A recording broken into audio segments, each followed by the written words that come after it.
But Bryce Young in week one, 53% completion, 146 yards, one touchdown, two interceptions.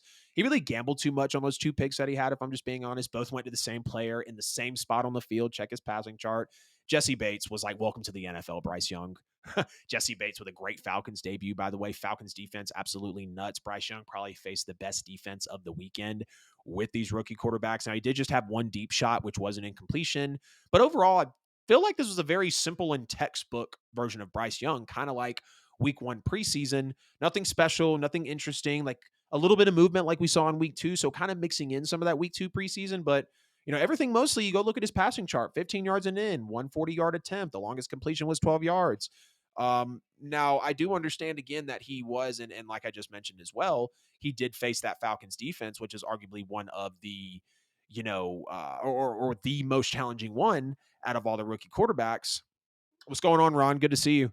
Thanks for being the first comment of the show. Make sure you drop a subscription, man, if you're in for it. We talked to Aaron Rodgers' injury earlier. I'm bringing you in as a newcomer from YouTube, my friend. But yes, he favored the middle and the left side of the field. Now, Bryce Young was very calm in the pocket, and he might have faced again the toughest defense of the weekend. The Falcons, y'all have seen the channel. They're going to have one of their best defenses in years. It's going to be a top 10 unit in the NFL. Calais Campbell, Caden Ellis, Jesse Bates, Bud Dupree, Jeff Okuda. I can keep going. They bring in David Onyemata. Like, the Falcons are really building a defense over there. And to watch the number one overall pick throw two interceptions to the same guy, not really have any bright moments. I mean, I'm not being rude about Bryce Young's debut. He faced a pretty, I feel like, soon to be vaunted Atlanta Falcons defense. And I'm not saying they're vaunted currently, and we still have to see what the coaching is going to do for said defense. We've always said, talent is one thing, but what are you doing with the coaching? So that's going to be interesting to see there. Now, on to CJ Stroud, who was 64% on the weekend, 242 yards, no touchdowns, but also no interceptions. Thankfully, it was kind of funny. His first completion of his NFL career was to himself. We saw it bounce off the lineman there. Now, he did throw in a near interception early in the game. He clearly has to get that out of his system. That's just being a rookie in this league. Either got to throw it away or take the sack, no question about it. Now, I do like the deep shot at the end of the second, at the end of the second quarter, despite it being incomplete. Excuse me. And his mobility concerns. CJ Stroud's mobility he looked a little stiff this game, if I'm being honest. CJ Stroud's legs, like the way he was taking his dropbacks, the way he was going through his reads, it didn't feel as fluid and as smooth as Ohio State. And I understand NFL debut, you're going up against a Ravens defense who is thankfully healthy, at least for the defensive side of the ball.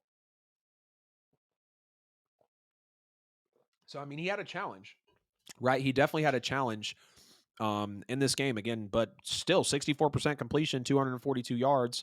He did drop back 44 times, so I wasn't necessarily a fan of that. But his mechanics seem a little stiff. It seems like he's still kind of adjusting to his motions per se. He did have a nice little 11-yard scramble in the fourth quarter. But I know more than anything he needs his reps, and I do like the fact that D'Amico Ryans and the offensive coordinator are trusting him to drop back 44 times a game. Really have command of that offense, really just get his reps as that number 2 overall pick. And I think he did all right. Again, considering a Ravens defense was his debut. That's one of the toughest defensive cultures that is historically, and even just as we see every year, the Ravens defense is always going to be elite, or not always elite, but it's always going to be stout. Even if it's not towards the top rankings, like, they're going to come to play unless they're absolutely obliterated, like they have been over the last couple seasons with players on the defensive side of the ball. But the best rookie quarterback of the weekend by far was Anthony Richardson. 65% completion, 223 yards, one touchdown. He did have an interception, but another 10 carries for 40 yards and a touchdown. Again, I mentioned earlier in the Jags-Colts game. I didn't necessarily like his decision with just over 7 minutes to go in the game. He's going to the ground for a sack. He kind of tosses it into the flat. The interception was clearly a misread. You had, a third-year guy in Tyson Campbell. You had a third-year guy. I think he's a third-year guy, if I'm not mistaken, and Tyson Campbell picking him off. So, Anthony Richardson is going to have to get some of that out of his system. Clearly being – sorry if y'all hear that. I got the dogs playing outside the studio. You need to come in here? Y'all being rough? Sorry, y'all was getting loud and rowdy. But Anthony Richardson over the weekend, Clearly a rookie mistake with the interception. He has to learn how to get down in the open field when he's starting to scramble. Clearly, we saw on that fourth down conversion later in the game, he had to come out because he got hit. He did get put back in the game. And Trevor Lawrence even said, man, those hits add up. You got to be careful in this league. I do like how Anthony Richardson hung in the pocket, though. No doubt he stepped up in the pocket very well. I thought his mechanics were very good for the most part. And now we've seen pressure turns him into a lot of off balance throws, whether it's a short throw or a long throw. And we can see his mechanics fade in some of these situations. Accuracy, without a doubt. Again, he was 45 out of 40. He was 45th out of 45 FBS quarterbacks for accuracy. When he was in college football, that was my biggest knock on him. And that was on display. He had quite a few misfires, but we saw the athleticism. He ran with confidence. It really felt like Cam Newton. It really felt like Josh Allen. And let him get more polished. Let him get that toolage of Shane Steichen, which was clearly all over Anthony Richardson. I was very impressed with how Anthony Richardson played in his debut.